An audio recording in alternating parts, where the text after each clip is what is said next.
ఇక్కడ మోసం అనేది ఉండదు. కోర్స్లో చేరిన ప్రతి ఒక్కరికి కోర్స్ ముగసేసరికి ఖచ్చితంగా సర్టిఫికెట్స్ ఇచ్చేస్తాము. పాసవటం అవకపోవటం అంటూ ఉండదు. అందరూ పాసై తీరాల్సిందే. లేదంటే మనీ బాక్. ఎలా ఉంది? Simply superb madam. మీలాంటి మనీ బాక్ మనస్తత్వం గలవాళ్లు ఊరికొకరుంటే చాలు. దేశం బ్రహ్మాండంగా షైనవుతుంది. మీకు జీతం ఎంత ఎక్స్పెక్ట్ చేస్తున్నారు? 600 నుంచి 15,000 వరకు మేడం. ఆమె వింతగా చూసింది. 15,000? 15,000 నెలజీతం ఇస్తారా ఎవరైనా? ఇచ్చేవాళ్లు చాలామంది ఉన్నారు మేడం. మనకి లింక్ దొరకటం లేదంతే. ఎవరిస్తారు?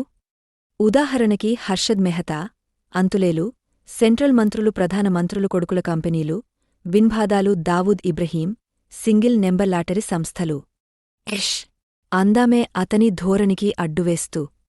సురేష్ అంటూ ఆపేశాడు. నీకు 300 జీతం ఇస్తాము. ఈ ఉద్యోగం చేసే బదులు మీల్ ప్రాస్టిట్యూట్గా ఉంది.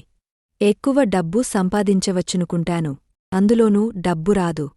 మనదేశంలో మెజారిటీ వాళ్లే నవ్వుతూనే చావుదెబ్బ కొట్టింది. కంప్యూటర్ సంస్థల్లగా. ముఖం పగలేటట్లు ఎదురు దెబ్బ కొట్టాడు. ఊహించినట్లే ఆమె కోపంగా చూసింది. No more jokes. 300 జీతం ప్లస్ కమిషన్ ఇష్టమేనా? కమిషన్ ఏమిటి? మీరు మీ స్వంత కనెక్షన్స్తో మా సంస్థ కంప్యూటర్ కోర్సుల్లో చేర్పించే ప్రతి విద్యార్థికి 200 కమిషన్ ఇస్తాము. అదే సంవత్సరం కోర్సుల్లో, అంటే పీజీ డిప్లొమా కోర్సుల్లో చేర్పిస్తే 1000 రూపాయలు కమిషన్. ఓ just like Bofors. As you like it. Suresh చకచకా లెక్కలు వేసుకున్నాడు. కనీసం 4 స్టూడెంట్స్ని చేర్పించినా 4000. ఫెంటాస్టిక్. పోనీ 4 దొరక్కపోయినా 2. 2000 చాలా పెద్ద మొత్తం. ఈ కోర్సుల్లో చేరడానికి క్వాలిఫికేషన్ ఏమైనా ఉండాలా? అప్పర్ కేజీ వాళ్లు కూడా పీజీ డిప్లొమా కోర్సులో చేరవచ్చు. కాపోతే ఫీజు ఇంకొంచెం ఎక్కువుంటుంది. ఇష్టమేనా?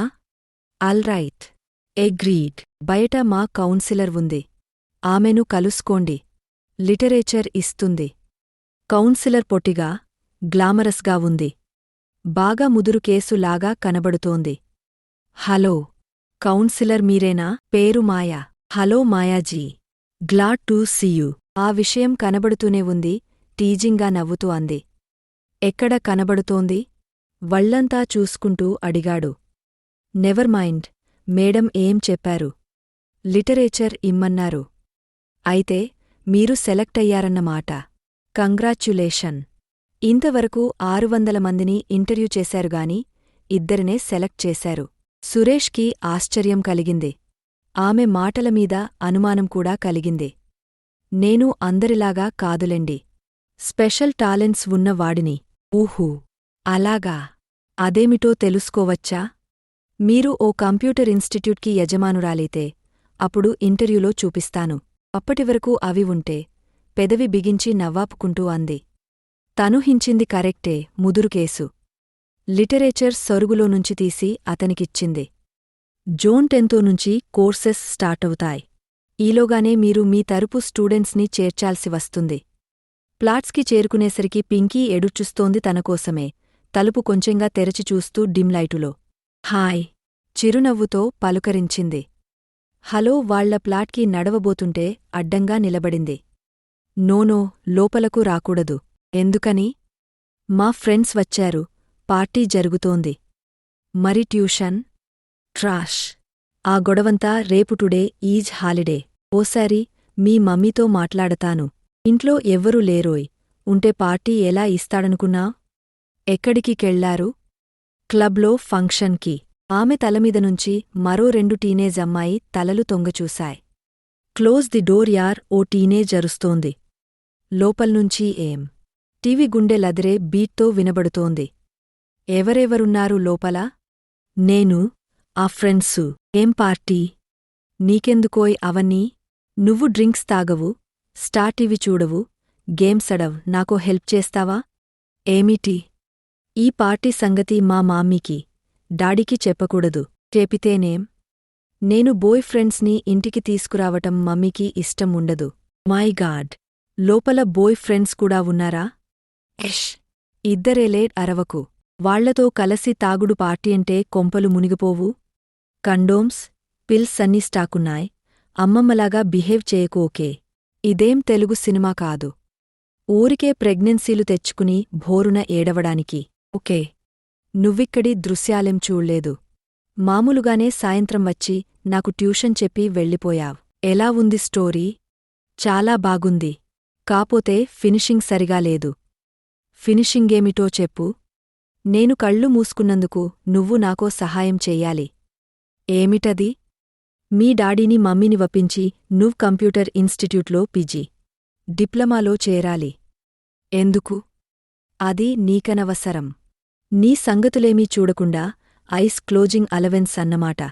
ఓకే. ఓకే. నాదెం పోయింది. జాయినవుతానుగాని క్లాసులకు మాత్రం రాను.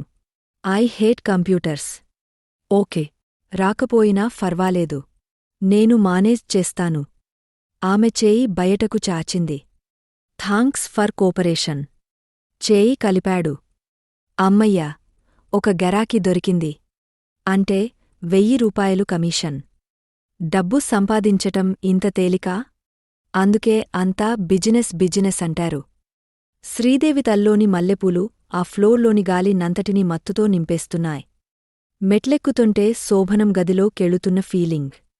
తలుపు బార్లా తెరచి సోఫాలో కూర్చుని కేబుల్టివి చూస్తోంది. ఇలారా.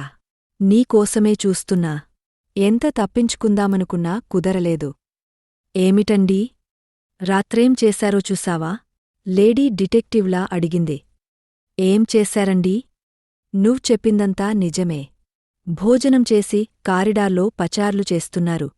సరే పచార్లే కదాని నేను వంటింట్లో సర్దుకుని బయటికొచ్చేసరికి 601 డోర్ తెరచి ఉంది.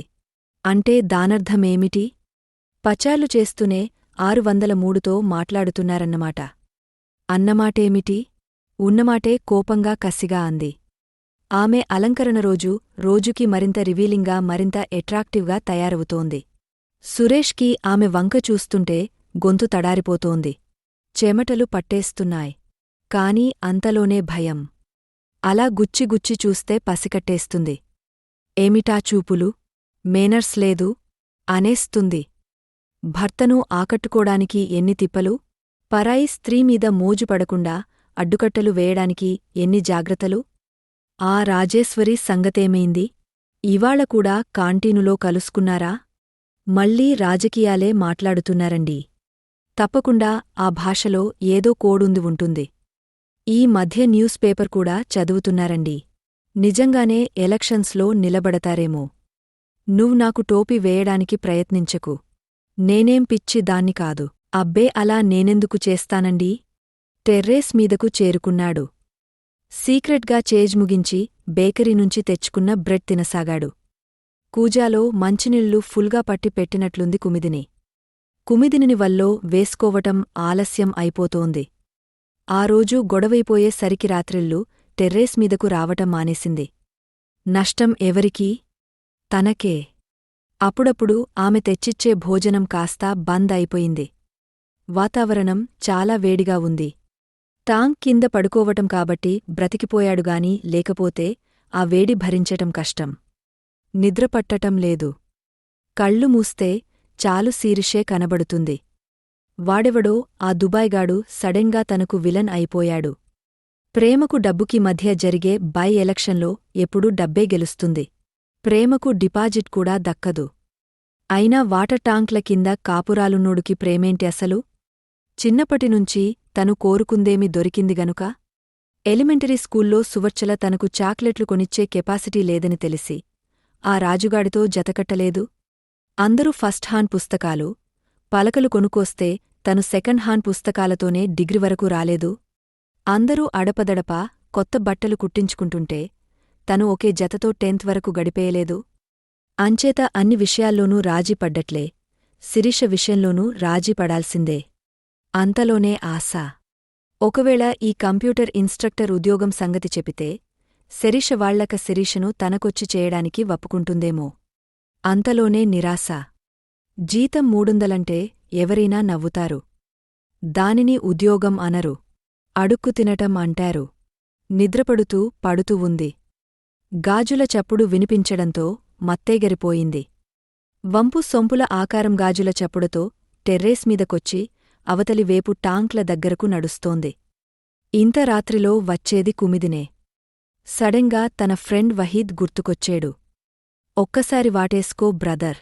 కిక్కురు మనరు లేకపోతే నకరాలు చేస్తూనే ఉంటారు అనే సూత్రం ఉపదేశించిన దివ్యపురుషుడు. ఇంతకంటే మంచి అవకాశం దొరకదు. ఒక్కసారి కోగలించుకుని ముద్దు పెట్టుకుంటే ఆ బెట్టంతా వదిలిపోతుంది. మేరీ పండరికాక్షయ్యతో చెప్పి ఉద్యోగం ఇప్పిస్తుంది. వెనుకే అడుగుల చప్పుడు కాకుండా నడిచాడు. ఫ్రెండ్స్, ఈ కథ నచ్చితే లైక్ చేయండి, కామెంట్ చేయండి, ఛానల్కి సబ్స్క్రైబ్ చేసుకుని పక్కనే ఉన్న బెలైకాన్ ఆన్ చేసుకోండి. నెక్స్ట్ పార్ట్లో మళ్ళీ కలుద్దాం. బాయ్.